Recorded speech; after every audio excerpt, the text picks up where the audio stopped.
Welcome to the Mission First People Always podcast. We're glad you're here.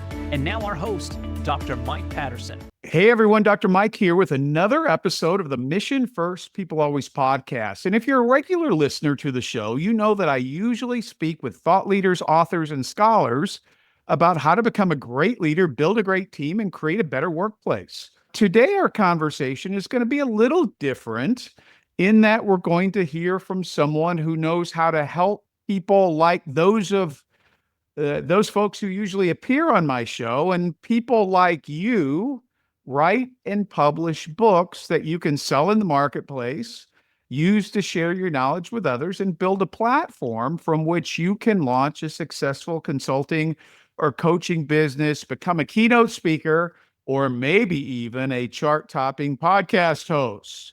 So if you've even ever thought about or dreamed about writing a book, this episode is for you. My guest today is Danielle Hutchinson, who serves as Chief Creative Officer at Authors on a Mission. It's a premier company offering done-for-you book writing, publishing, and marketing services. The company ranked number 286 on Inc. 5000's fastest growing companies in 2024. That's a mouthful to say. And I'm no math whiz, but I believe that puts them in the top 6% of these super fast growing companies. And they've earned recognition from Forbes, Entrepreneur Magazine, and Inc. Best for Business. Danielle draws from 8 years of English teaching, which is a little scary for me. As a writer myself, I might be corrected at some point during the podcast. But she's ghostwritten over 150 books. She crafts narratives across business, leadership, romance, and children's literature. At Authors on a Mission, she has ghostwritten dozens of books, edited over 50 manuscripts for clients, and writes engaging blog content. So some of you may want to get to know Danielle, and we'll create that opportunity for you. She's been a digital nomad who has circumnavigated the globe twice. She brings diverse cultural perspectives to her storytelling. Danielle, after all of that, welcome to the Mission First People Always podcast. Mike, it's such a pleasure. Thank you so much for having me. I'm looking forward to talking a little bit about what I can do to help all of your listeners take their careers, their businesses, and perhaps promote it through their books or even their own journeys, their own legacies. I mean, the written word is just an amazing platform to take whatever it is that you're doing and amplify it. So I'm looking forward to talking about that with you today. Amen. We're talking about amplification. And so before we launch into some of the questions I have about self-publishing and your work as a ghostwriter and what it's like to work with a ghostwriter, tell us a little bit more about you, your story, your current organizations, Authors on a Mission. Just give us a vibrant, high definition picture of Danielle. Yeah, well, thanks for asking. I sort of started off, as you mentioned before, teaching, and I currently still do teach. Actually, I've taught English and also preschool, so gone, many different spectrums in terms of subject matter and age level as well. But, a couple of years back, I decided, you know what, I want to do something a little bit more. I'm feeling really passionate about writing and reading. I started freelancing. I did a bunch of ghostwriting, starting with just some fun, steamy romance novels, and then I just kind of kept at it. I found out I had a knack for it, and now I've transitioned into more of the professional realm, doing business books, nonfiction, self-help, everything that you just mentioned. And come to be, I found myself at the top of the freelancing platform I was on, transferred over to Authors on Mission, and now here I am doing work as their Chief Creative Officer. And ever since then, I've been able to just talk to so many different people across the globe and tell their story through their voice on the pages of a book. So I love that I'm able to do that. And, I went from just being a teacher and a waitress even to being able to do this and learn every single day from so many different people in so many different areas of work. So that's kind of where I am. And, as I mentioned before, I'm also hosting my own podcast where I love talking to people about these stories too. So it's just amazing how the learning never stops and the progression never stops either. And that's kind of who I am. And I love doing what I do. Excellent. Well, I can relate to the learning that we enjoy when we have interesting conversations and work with people who are doing exciting, meaningful work. And so let's launch into our conversation. We're essentially talking about self-publishing. So, I mean, we all have books on our shelf, and I'm not sure that everyone out there recognizes the difference between a book that's air quotes self-published and books that have gone through a more traditional route. The author works with a large publishing company. Maybe you can talk to us a little bit about the differences. And here's what I really want to get to: is self-publishing the minor league for those who can't make it in the big leagues of publishing, or is it just another pathway to getting your ideas out there that's just as good? What are your thoughts? I wouldn't say that it's necessarily like more of a, if you're not able to do traditional publishing, self-publishing, it's in no way lesser than. However, when you go with a publishing company and have a team by your side, I'd say it more so guarantees the quality of your work, because nowadays anybody can get their book up on Amazon, and that's just an incredible thing because it allows us to put our stories out there, to spread our message. However, when you have a team on your side and you're working with a publishing company, you have people with you all the time, 24/7, making sure that whatever it is that you're putting into your book is quality content, that it's going to resonate with your audience, that it's going to reach the people you want it to reach. For example, I've worked with so many clients where they might have written their own manuscript and they put it onto Amazon themselves, self-publishing, and no one's reading it, and they're wondering, okay, why? Or they're getting negative feedback. The reason being either one, they didn't have an editor read it, they didn't have a team of formatters to make sure that it looked visually appealing, they didn't have a marketing team to, promote it and get it out there. So, working with us at Authors on Mission, we kind of have the full package. So it's kind of just like an easy, quick, done for you. Here you go. We're there to help you get it published. And, they make sure that your content that you're spending so much time on gets out there. Because at the end of the day, especially for us, entrepreneurs, time is money. You don't want to spend all this time writing your book, have nobody read it. So kind of that's, I guess, to answer your question, both have value. One allows you to get your message out there. One of them allows you to make sure that it's going to be quality. Okay. So, and as I mentioned to you as we were chatting before we hit record on this episode, I've gone both routes with books through the traditional publishing channel, big publishing house in San Francisco. And everything you said is true, but sometimes the promises the big publishers make, are short-lived. We're gonna be beside you forever, and they're beside you for a couple of months, and then they kind of disappear, and it's on you to promote and sell the book. But I get it. I understand that. So, how is it that? How do you tell people how to write a good book, or how do you write a good book that people will want to read? You said a bunch of people write books and nobody buys them. And there's probably a reason for that because they're not very good books, or they get negative reviews and don't get a lot of stars on their Amazon rating or whatever that system is. So how do you help people with that? Some people I think are, probably gifted writers, others aren't.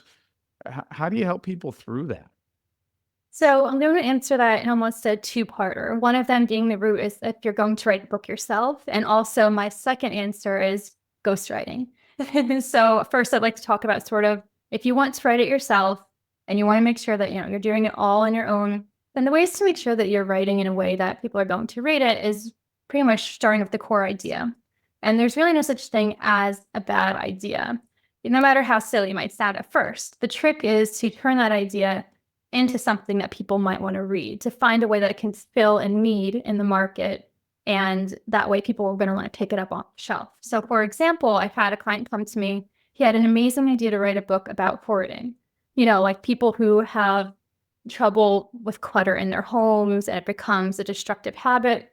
And at first it kind of sounds like a little bit of like a random and almost silly concept. But I told him, I was like, this can be very marketable because one, It can target people who are struggling with that, who have a loved one struggling with that. But even more so, this particular client has a business helping people with the hoarding situation. So I said, you know what, you can also turn the book into how you created a business for yourself based on helping others too. So kind of gearing it towards whatever the market might be or that content is what helps. But once you have that subject matter and you know what you're going to write about, it's all about making sure that you're very organized with what you're saying. You don't want to be rambling on from, one topic to the next. So a clear outline is always my number one thing. It's the foundation of your book, making sure that you have that clear thesis, the main message you want to say. And then from there, branching all of your chapters on that thesis, making sure that everything's leading to that so that your reader's not like, hey, why is he talking about this now in his book, right? And I'd say the third thing to make sure from there within that outline too is that you always have a call to action in your book, right? Because someone doesn't want to read a book and then say, so what?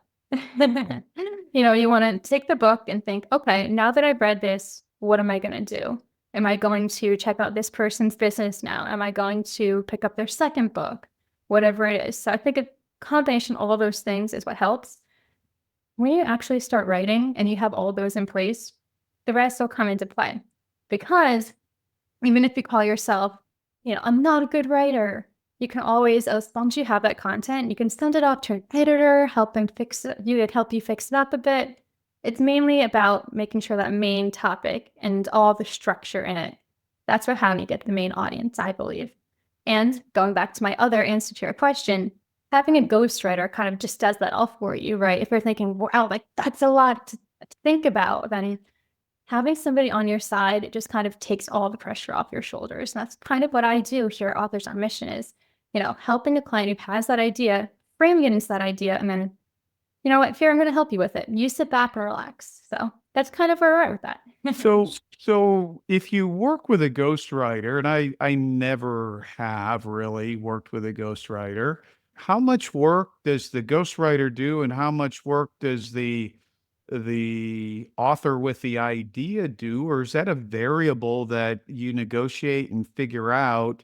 Could I give you, six 3x5 cards with notes, and you take it from there? Or do you want 20% of the, you want 10,000 words that you can turn into 50,000 words? How does that work? Mike, that's really funny because, it kind of goes either direction. I've had clients who will send me literally just a paragraph what they want their book to be about. And I've been like, okay, I'll work with this. I'll turn this into a book, very little feedback. But I also have clients who meet with me on a weekly basis. We spend an hour on a Zoom call that I record, and I look back later on, and it literally becomes their story that I'm writing for them.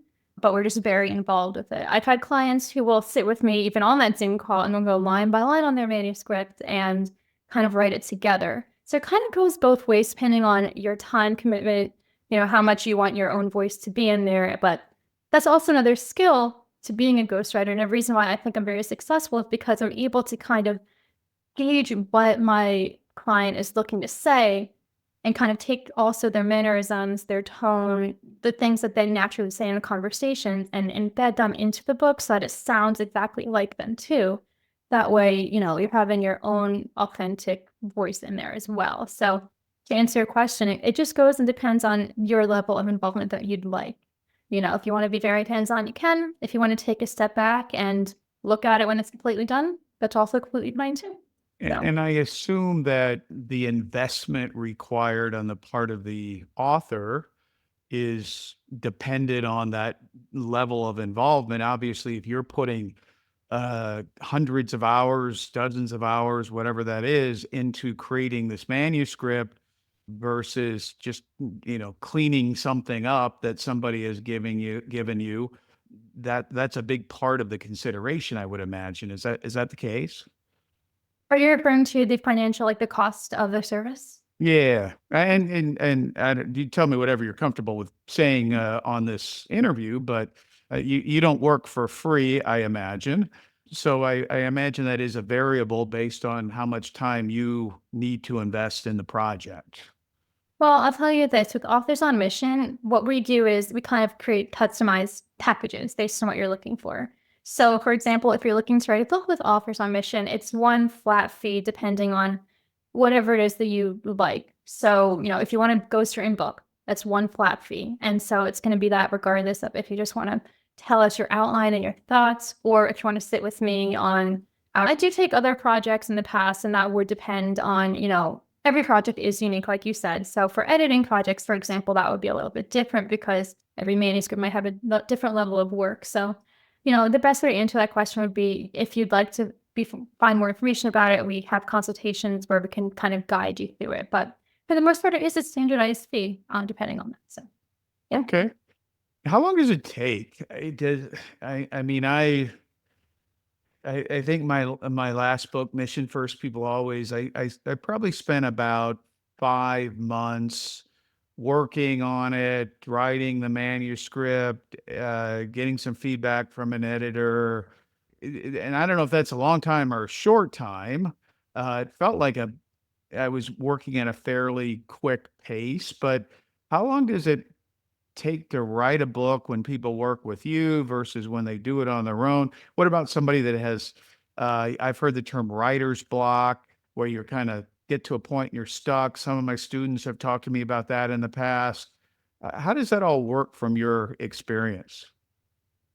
Yeah, well, again, it kind of depends on the amount of involvement my clients would like to take with the project. For example, if they want to be very hands-on, then of course I can't proceed to the next chapter until we schedule a time to meet or they review that chapter.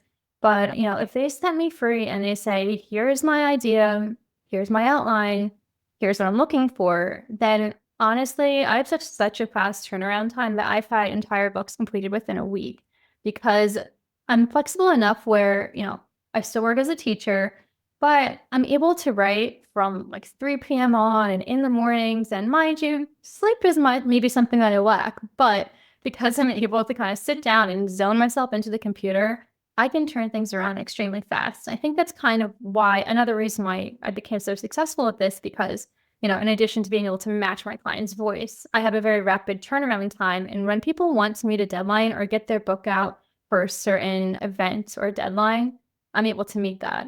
So I kind of went from, making my teacher's salary to, having that full monthly salary in the course of a week because I'm able to kind of just grind out these books and please my clients and get exactly what they want on the page. And, here we are, right? So again, it depends on what you're trying to commitment to. So if I'm, speaking at a conference in, 90 days from now, and I've got my slides for what I'm going to talk about, and I think, hey, there's more to what I'm talking about than I can present in a 20-minute, 30-minute presentation. I'd love to get a book based on this ready to go, for the audience, and I'll sell it in the back of the room, I'll give it away or whatever it is. That it's possible to do that in 90 days. So yes and no, right? Again, it depends on your availability to review, approve, or how much commitment you'd like to put into the manuscript. It also depends on, when I complete the manuscript, that has to go back to my publishing team, the formatting team. There's more steps to it. So in theory, the answer is yes, we can definitely meet any deadlines. However, it does depend on your ability to help us streamline it too.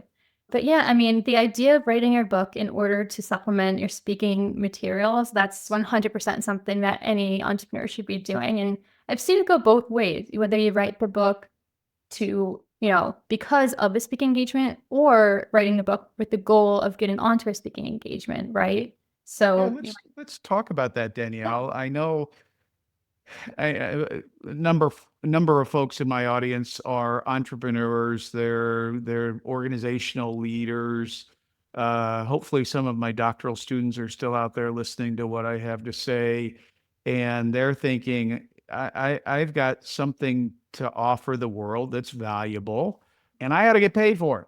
And I think we all ought to get paid for the value we bring. So, how does writing a book lead to paid speaking engagements, multiple streams of income, uh, branding me and my consulting work, my coaching practice. How do I get paid doing this? Because I'm going to pay you, assuming I work with you, I got to pay you. I need I want to get a 5x, 10x, 100x return on that investment. How do I do it? Yeah, well, that's the thing about writing a book is that it's actually another form of your own passive income, right? Because as soon as you have that book on the shelves and people are reading it, you're able to promote your services in a number of ways. So, for example, if you write a book and every chapter kind of correlates to a point that you're going to be talking about in your next speaking engagement, right? That's one way to promote it. It can also be used as almost like your personal business card, right? You're talking to a potential client or at a meeting and you hand them your book like, hey, this is what I wrote. This is more about, my practices and my theories and my ideas.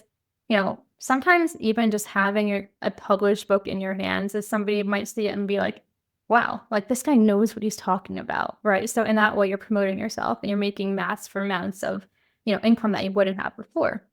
And then I guess another thing to consider is that, by having that book out there, this is another level of credibility, really just establishing yourself. And when I write with my clients, a lot of the times what we do is, well, for example, I've had a client who came in and she had a 3-step strategy for business, right? So I kind of structured her book and helped her make it in a way that each of those sections correlated to what she wanted to say. So in that way, yeah, it amplifies your brand altogether by that. So, you mentioned working with a client. Do you have any super successful client stories that you could share that might get people excited about the potential for them? I mean, have you had people come in off the street with an idea and they've been able to put that into a book form with your help, potentially? And then they're out there changing the world, and making bank, as a result of all this. Anybody doing that in real life? Yeah, I mean, without disclosing names because a lot of the times, it is under NDA. I worked with somebody who he had a very popular YouTube channel, for example, and he said to me, he says, I want to keep exciting my brand, right? Like I have a lot of followers, but what can I do to keep it going? So I helped him take his YouTube content and we turned it into a book, sort of like how he built his YouTube channel. So, we took that to authors and it's in the works and getting out there. So that's one example of how, I took somebody who had something established and we took it into book form. Another time I have somebody, he works a lot with transforming businesses that might be failing and kind of, you know, promoting them and fixing them up. So we took his strategies, turned that into a book. And from there, he was able to build more clientele because, hey, these are all of his success stories. Now I have them. Here's my book. Read about what I do. So in that way, there's just some examples. It happens all the time. It's just the idea of having your book on prints and on the shelves. It's something that just adds incredible value to your name and your brand altogether. How important is the cover of a book? I've read different perspectives on this, and generally the big consuming idea is it's pretty important. Or in the age of Amazon, would we say, yeah, not so much? People are going to read the description and they don't have the book in their hand for the most part until it shows up or they download it on their Kindle. How important are covers? And do you help people, or your firm, do you have artists that help people create covers too? So, we've all heard don't judge a book by its cover. Yes. However, it does play a huge hand in marketing because, even in the age of Amazon, yes, people are still going to look at that cover and that design. It's something that catches the eye. I'd say it's not the make or break point of your book, but it definitely lends a hand toward getting more people to pick it up. The value is on the inside, but the cover does attract the eye more. And Authors on Mission, one thing that we do is after we create your book and we go through all the processes, we actually have a whole, almost like a contest for different artists to bid on your book cover. They send in a bunch of designs. You get to pick what you're looking for. I've had a lot of clients who, that offer some ideas. Like, for example, I want it to be somebody on a mountain and I want this color scheme, right? And so artist's been on that. They send that to you and you say, this one, right? You get to pick it. It's funny because people on my podcast mentioned before, they hold up their book. They're so proud of it. I say, oh, I love the cover. And they're like, oh yeah, I didn't design it. Like they just published that for me. I'm like, that's so important. I look at a cover and I say, what's the symbolism behind that? For example, this book behind me here, the seagull represents the meaning of the book, eye-catching, right? So to answer your question, yeah, I mean, it's very important to have a cover that not only catches the eye, but resonates with the message that you're trying to say. So, Okay. Well, I know a bunch of people out there who I'm thinking of all my dissertation students. They write, they spend months and months and months, sometimes years and years and years, doing this research, this original research, and they turn it into a really meaningful document that's sometimes 200, 300 pages long. A bunch of egghead professors like me review it and ultimately sign off on it and call them doctors at the end. But they might need some help converting that, transforming, the 300-page, mind-numbing academic jargon-filled manuscript into something that would be appealing and accessible to everyone. So if I'm that person, what do I do? I just use the links in the show notes today and reach out. How do I get started? yeah, well, I mean, first to touch upon, the first thing you said, when you have a whole manuscript and it's just full of jargon and a lot of business words, I mean, that's one thing that, I specialize in, is kind of taking it and I can edit it and transform it into something that's, normal speech that, a generic audience could take without having to know the industry jargon, which is, I love that you said that. I work with so many clients to do that. But if you're looking to get started, you can head to officeonmission.com and, book a consultation, and they can kind of take a look at what you have so far, what you're looking to do with it, and go from there. And the first step would be that phone call and just talking through what you're looking for. And that original consultation, that phone call, I assume it's free, it's exploratory. We're trying to figure it out.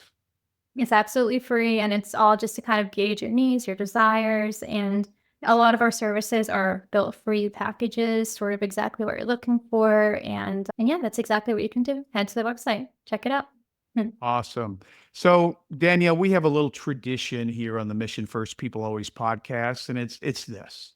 As a final question, I ask each guest to give our audience one piece of solid advice that they can implement immediately. So in keeping with our grand tradition here, what is your advice to our global audience? Well, my advice to you would be, don't stay in one place, right? You might feel as though you've made it in your industry. You're at a very, comfortable position. You've worked hard to get there.